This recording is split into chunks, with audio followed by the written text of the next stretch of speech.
Hello everyone, and welcome to one more episode of Tiscon Talks. Our speaker for today is architect Piyush Kapadia. Piyush is one of the co-founders of Pooja and Piyush Associates with over 20 years of experience in designing creative and inspiring structures. The firm strives to create high-performance, sustainable, and durable structures. It also has, to its credit, India's first sustainable residential steel building in India. Could you share some architectural or design related tips that could help individual home builders to build energy efficient houses? While building energy efficient houses, as professionals, our primary focus is on the context, on the needs and the requirements of the project. How much less can you do is more important. Today we are running for more. Like we want moldings also, we want various materials in a single frame or a photograph of any interior magazine, whether it is inside, outside, or society interiors. If you go down to our old ancient basics, if you see our palaces today also, they are still living their design. Why? Because they used minimum materials.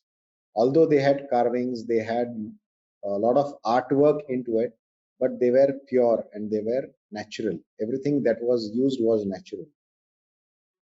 As professionals, we also think about orientation of the buildings in such a way that we invite natural light. We have to think regarding the wind direction, how the prevailing winds are acting, and it will depend on place to place. So according to the wind direction, according to the natural light pattern, we orient our spaces. We see that there is a certain wind pattern in the evening and a certain wind pattern in the daytime.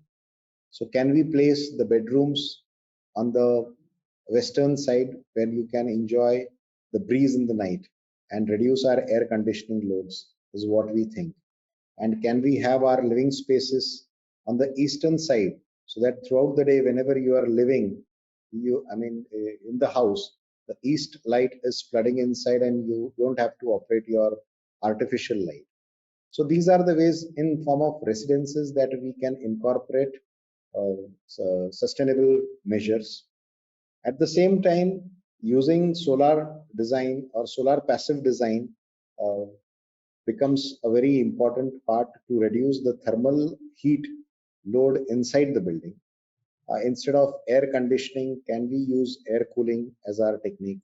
Or can we introduce some kind of landscape elements which would filter the air and bring inside good quality air inside, which is more healthier, is what we would try to incorporate. Uh, how can we reduce the thermal intake inside the building? Depends on the quality of wall materials that we are using. So can we adapt with insulation? I mean, insulation plays a very important role. Can we have cavity walls? Can we use heat insulating materials that would keep our interiors cool? Can we just go with some kind of paint on the rooftop, which would not transfer the heat from the terrace to the below slab, whatever it is? So those kinds of measures we need to take as professionals.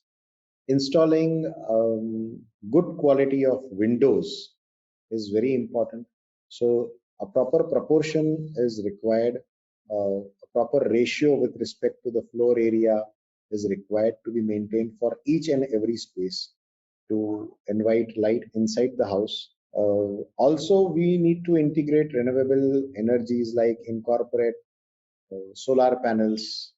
Can we recycle the water is one process. I mean, can we introduce the use of biodigesters or recycle the entire water either for landscaping or for flushing is one way where we can really think as designers while doing the master planning for bigger townships or institutional buildings.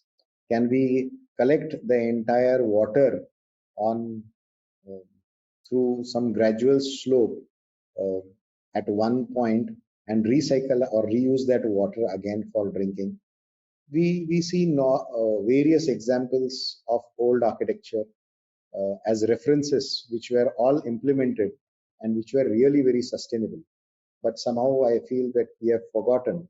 So it's time to revive back all those measures and use the sustainable ways of construction, using sustainable materials, and playing our role at a time, uh, instead of thinking, what will let happen if I do it? So, so that awareness has to be generated. So the reports say that by 2030, we will be exhausted with the drinking water, and we would have to purchase water as the situation prevails in Singapore or in Israel, where they have to really recycle the gutter water and convert it into a drinking water.